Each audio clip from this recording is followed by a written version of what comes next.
Hi everyone, Jenna here. Thank you so much for joining us. We love direct-to-consumer at-home lab tests. At Million Marker, we have the Detect and Detox Kit, which measures the level of BPA, BPS, BPF, phthalates, parabens, oxybenzone in your urine. And many of these chemicals mimic estrogen, which can impact fertility. What we put in and on our body can greatly affect the health of our own and as well as our unborn children. Today, we're really excited to invite Cheryl Sew Hoy, the CEO and founder of Tiny Health. Tiny Health is the first microbiome testing company for the whole family, and they support families from preconception to postpartum. It's a really, really unique company providing a really important service. So we're really excited to learn more. So I just...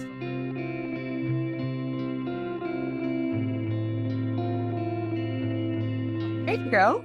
Hi, Cheryl. Hi, Jenna. Nice to meet you. Nice to see you again. Yeah, after a few minutes of awkward silence, I'm so glad this worked out. Yes, I know. It's my first IG Live, so I'm really excited to do it with you. I'm super excited, and then also people need to learn more about Tiny Health. So thank you so much for taking the time and joining us. You have a super interesting story to why you started Tiny Health, but first of all, tell everyone like what is Tiny Health? Yeah, so Tiny Health is basically the first microbiome test.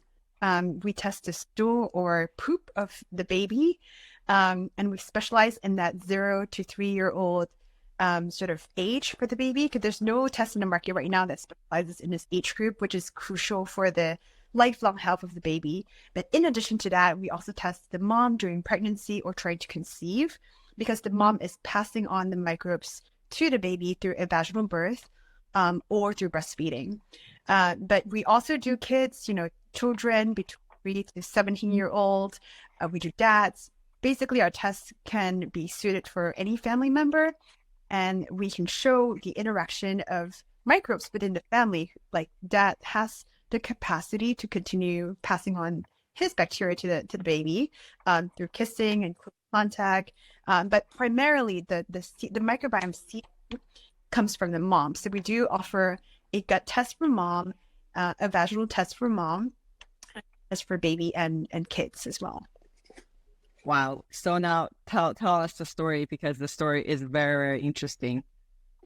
Yeah, so I started the company about 2 years ago when son was born.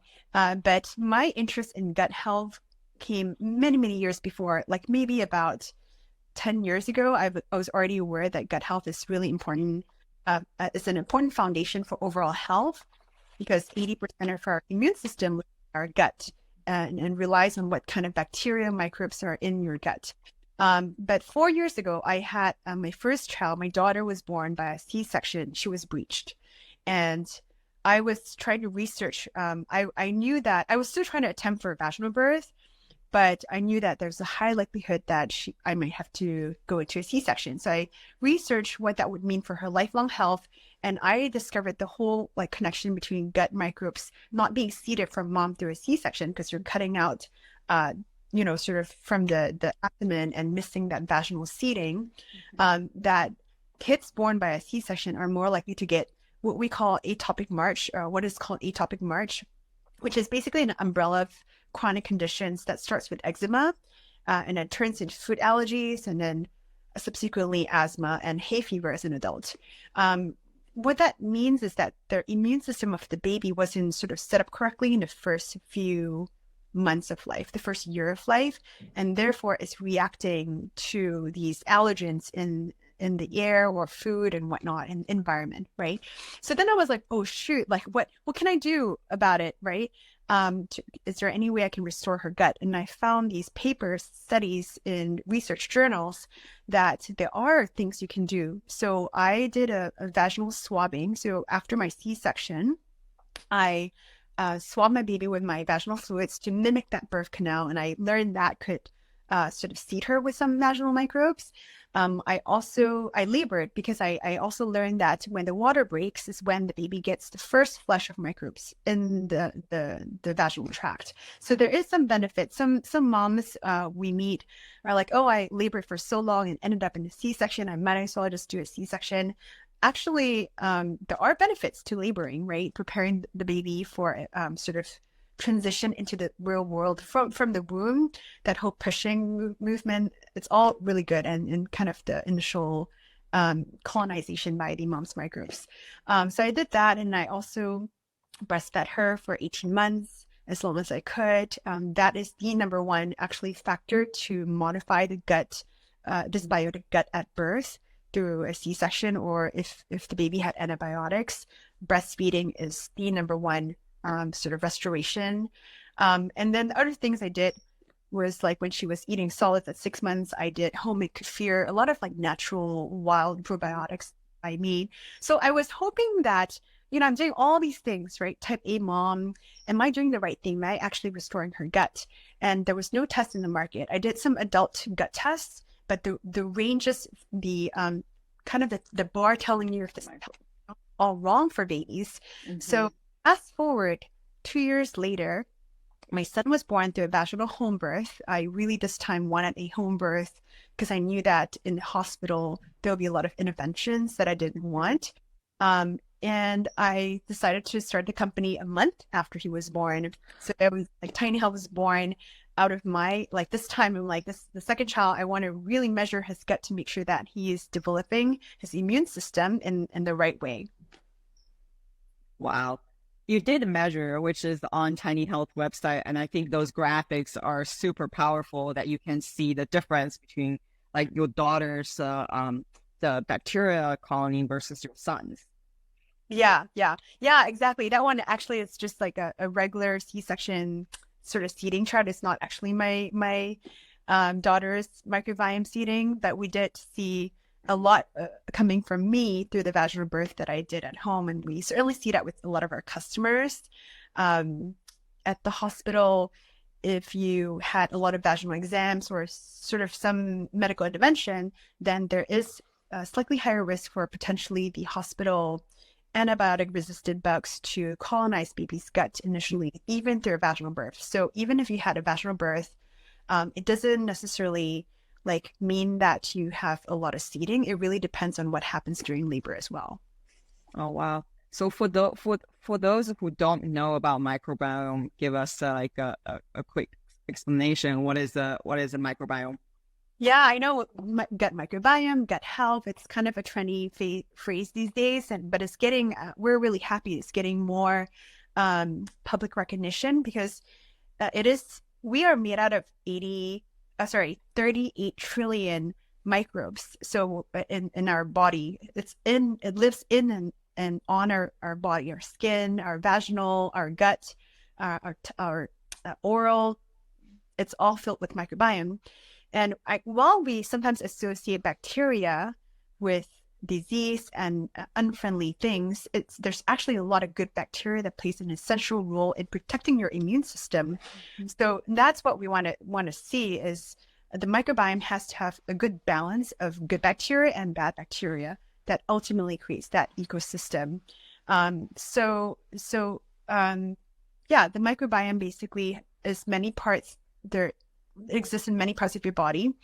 The most impact in your immune system is from your gut microbiome, which is kind of why we test for the gut microbes. And then in pregnancy and trying to conceive, additionally, the vaginal microbiome plays a big role too. And I can go into that a little bit more later. Yes, we have questions prepared for that. So you mentioned a little bit the test is for the entire family. So what are specific tests offered for each member of the family?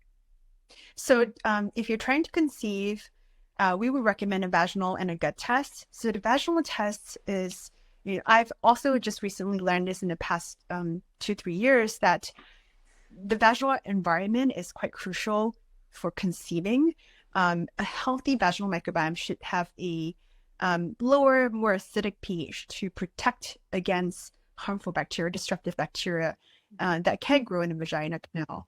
And so there's like classifications of different vaginal types. They're called CSTs, or community state types. There's basically 5 broad state types.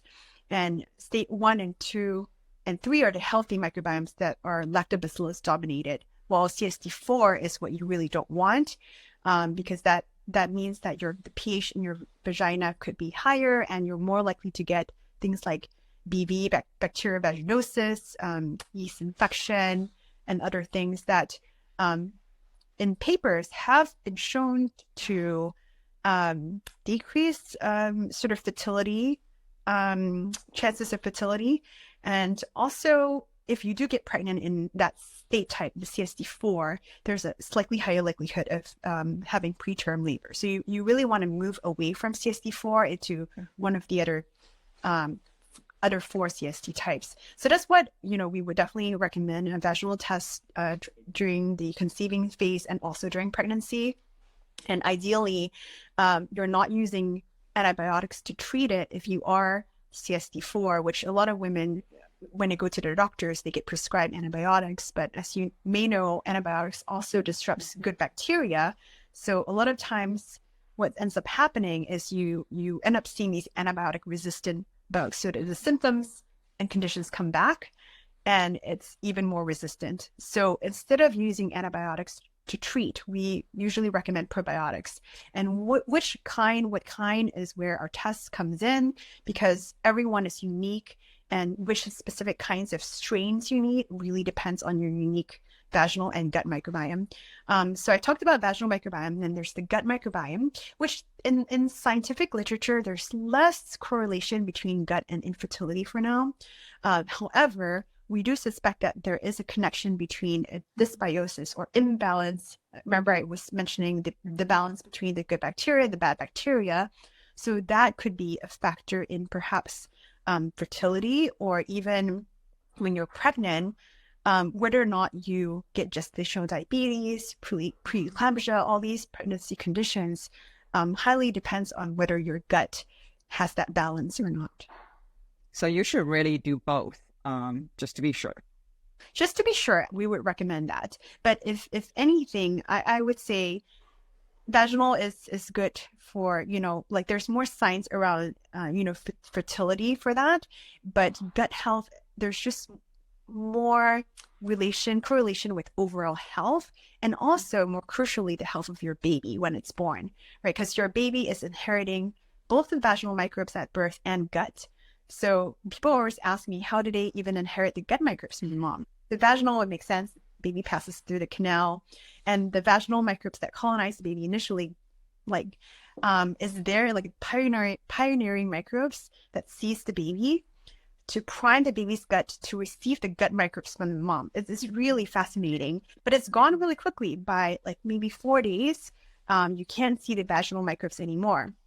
And then when the mom is technically pushing, there's some fecal fluid that comes out, and people think it's gross, but this is how nature intends it to be. And that is mechanism in which the baby gets seeded with the gut microbes of the mom, in case people are wondering. And that becomes the first real colonization in the baby's gut. So typically we want the baby to sample around 7 days post-birth, because that is the strongest signal on what seeded the baby from the mom, and it gives us the foundation for the baby's health. Even though over time the baby's gut changes dramatically in the first year, especially, and then and it continues to change until about 3 years old. We want to measure to see if the baby's immune system is being developed by these gut microbes in the right direction.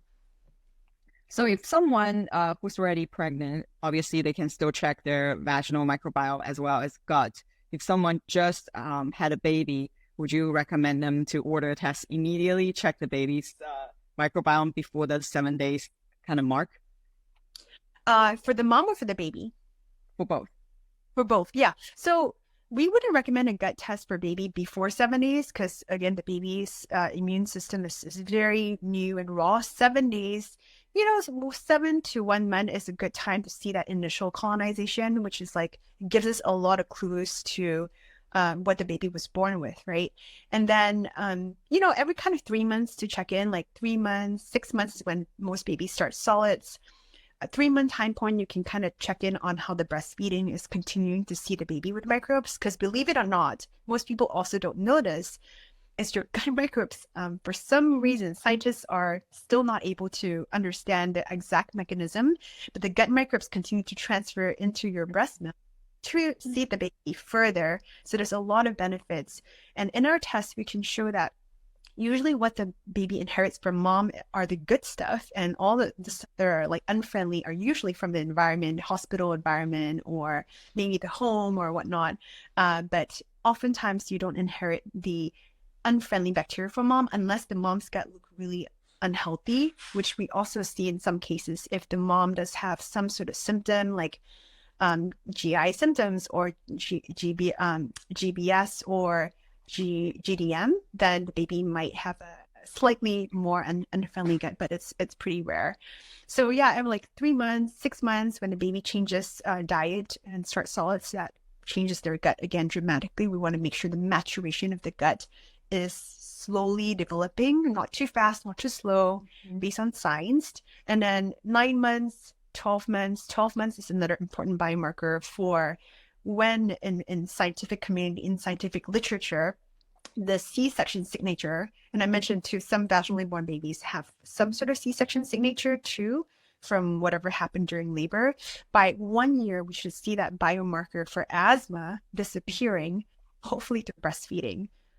So some babies get antibiotics in early life from an ear infection or some medication that could also impair their gut development, and you want to check in during those times as well to see if the baby's gut has bounced back from baseline and is it continuing to grow in a right trajectory. So that's for the baby piece. I know it's pretty complicated because the gut microbiome is complex biology. It's not straightforward. And then for the mom, postpartum, it becomes less about like how can we optimize the mom's gut for delivery and baby's health, but more like curiosity for mom's health, because we focus so much on baby's health, but mom's health is actually equally important, we feel. So it's good to still check in. We can still see seeding if you're still breastfeeding from the breast milk. So if you, again, don't have the right microbes because the mom herself was born by a C-section or was formula fed. I just found out I was formula fed too. So I was like, oh no, like, what? I mean, it's too late to do anything now, but I follow a really healthy organic diet, non-toxic lifestyle, things like that. So I can still change my lifestyle, my eating habits, the supplements that I'm taking. I'm taking a probiotic right now for Archimenzia, which is a bacteria that I'm missing that is good for my gut lining. So there's just things that you can still do to check in on your overall health because you are still, potentially breastfeeding baby or, raising that child in your household. Because also don't want to go into this blinded. That makes this longitudinal tracking and testing frequently really important. So would you mentioned a little bit to check maybe every 3 months throughout this process? Mm-hmm. Yeah, I think if you check in and the baby's gut look pretty good, then you maybe don't have to check in as often. Only at major milestones, like if you switch to formula, if you start solids, if the baby happens to have medication, and just like key milestones, you can do every 6 months, every 3 months if you can afford it. Again, these tests are, becoming more affordable, but there's certainly a cost to it. And we are starting a subscription program actually. So at retail, the price point for our tests is for any of the tests is $179.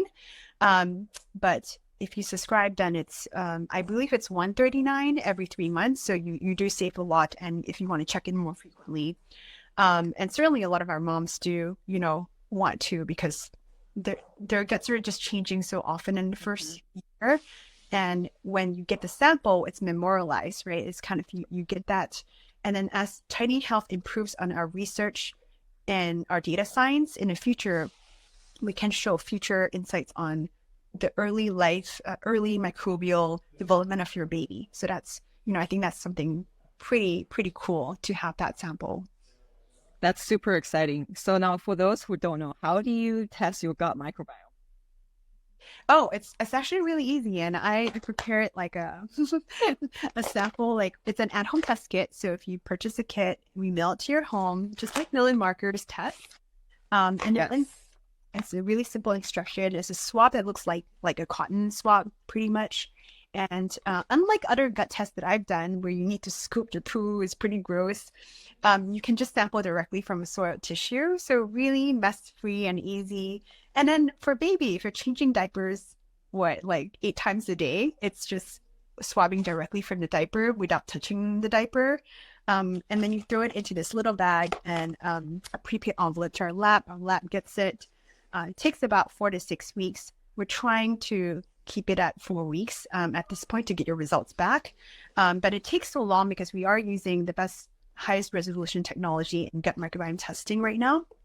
And our whole team of microbiologists, pediatric experts, immunologists actually goes through each person's individual factors. So you take a survey for your baby, like symptoms or, how the baby was born. And our team actually looks at it to help you interpret your report. Because as you may know, like if you get a list of all the microbes in your gut, we actually have a detailed description of each bug, each microbe in your gut, how many percentage is in your gut. And you can read about all that, but still it's like, what does it mean, right? So we produce a really detailed note for interpreting if your baby is, or your health is good in the gut. And then most importantly, a lot of our moms and dads too, they don't want to just get a report telling them what's in it. They want to know the so what's, right? What can I do about it? So our team has invested a lot of time in the action plan. If you are deficient in certain key microbes, either you or your baby, or if you have high inflammation, there are steps that you can take from a dietary, supplement, and lifestyle perspective. And hopefully you would do some of those if you need, some categories need attention, and then retest in like, say, 3 months to see if that action managed to change the gut in the better direction. That's so cool. I can attest the instruction is really simple. I did mine this morning. Oh, great. And the beautiful packaging with Cheryl's story on the back. I love it. And I can't wait to see actual. Oh, yeah, perfect. I did your test this morning. Good timing. Perfect. Yeah. So then, so we know in mom's test report, the action plan and all the science behind it. What about in the baby's report? What's in the baby's report? Same. So, the baby's first 6 months of life, they're not eating, right? But they're eating breast milk. They're basically drinking breast milk or formula. So we can also show insights around how your breast milk or formula is working for baby.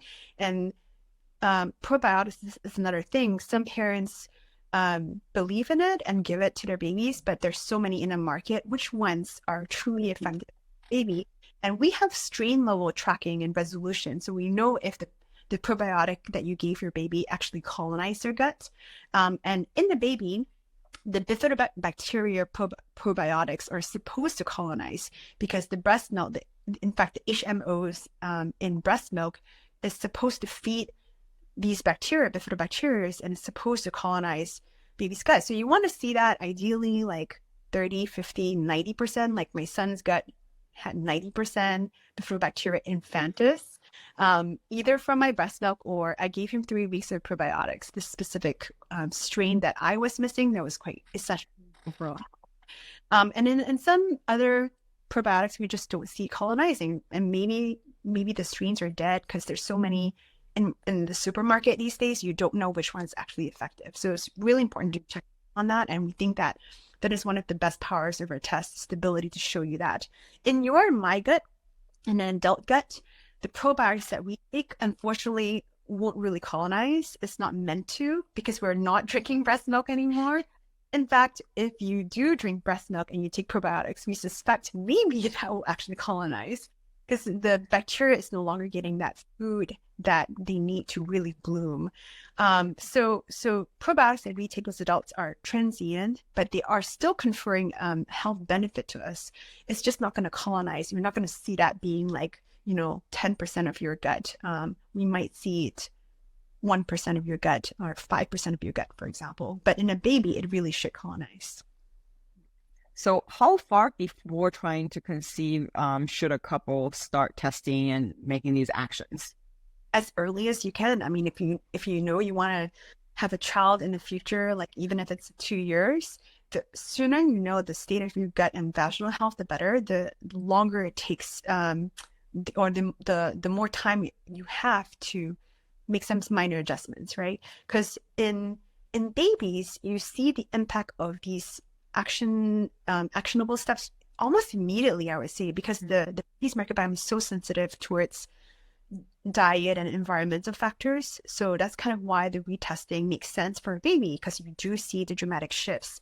For you and me, unless we make massive dietary supplement changes, usually on average it takes 3 months if you eat more plants, or if you eat more inulin, or kind of add this kind of protein in your diet. It takes at least 3 months to see that effect, and sometimes longer, right?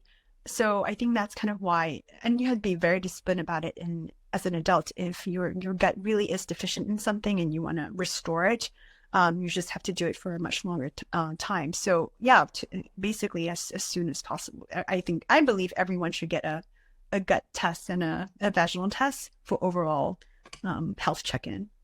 Totally agree. That's also the recommendation we usually give it to couples, that if you want to start detoxing, practicing good lifestyle, also minimally start 3 months before you're trying to conceive, because it does take 3 months for your sperm quality or egg quality started improving, your hormone level started improving. So this makes a lot of sense. As soon as possible, but minimally, 3 months before. Exactly. Yeah, that's great. So it looks like we have one comment from Megan. In TCM, baby swallows the mud pill at birth, and this is thought to activate the channels. According to a Taoist practitioner named Jeffrey Yin, I wonder if there's a connection to seeding at birth. So I guess we know there is seeding at birth, right? So I didn't get the question. The baby swallows a what? So it says in TCM, baby swallows the mud pill at birth, and this is thought to activate the channels. Yeah. I think TCM is traditional Chinese medicine. I don't know anything about swallowing a mud pill. Mud pill. Do you know anything about that? I have no idea. I haven't even heard of the mud pill, but I'm assuming that's also some kind of combo of probiotic. From moms? Not sure. Yeah. Yeah, mom would naturally, from your vaginal canal, you're already naturally seeding the baby, right? Yes, hopefully. And that's kind of why you don't do a baby bath right after birth, right? You kind of want the baby's natural environment to be kind of like wrapped around them for as long as possible. The vernix is very protective. The white stuff that is on baby is really protective, and it keeps them smelling really, really nice. I didn't bathe both my babies for 1 month after birth, and they smell so good, because really all you end up smelling is the breast milk, really. So yeah, there's a lot of actually, in fact, if you test with Tiny Health, we have a birth plan that optimizes microbiome seeding, and just things that there's a birth plan that's kind of guiding you on what are the things that you can do to maximize baby's health. Like delayed cord clamping is another one nutritionally, so that gets the full iron and blood for that they need for 6 months, because by 6 months breast milk is deficient in that iron, but delayed cord clamping would actually ensure the baby gets all the iron they need for 6 months. Yeah, we got one more question. Okay. So should you test your baby before beginning solids? For sure. After? For sure. Oh, definitely get the baseline before, because solids, you're introducing a lot of different bacteria through foods, which is a good thing, but we want to check in on the baseline of the baby. So ideally, as early as possible, I think in the first 6 months, like I mentioned, the first 7-day sample, or like within the first month, is quite crucial for foundation. And then, but if you miss, okay, like to test just as soon as possible. And then, so yeah, once before solids and once after solids to see how that change and how that maturation progresses. And then over Wonderful. time, like even toddler, you can still test because then your toddler gets picky with solids and they're not eating enough fiber and things like that. So we can continue to support the child throughout their development that way. Wow, such great information. So thank you so much for joining us today. So everyone be sure to follow Tiny Health at tiny.health. And then you can learn more about their products and then shop for family microbiome tests and subscribe. You can click in the LinkedIn bio and then check it out. Yeah, great. And I don't remember if we actually did we give you a coupon code to share with your followers? Oh, we should definitely get that. Okay. Yeah, we'll give you that. I don't remember if we set it up, but yeah, we'll send it to you so you can share with everyone. Awesome. Thank you so much, Cheryl. Thank you Okay, for thanks, joining. Anna. Bye. Talk to you soon. Bye. That's fun.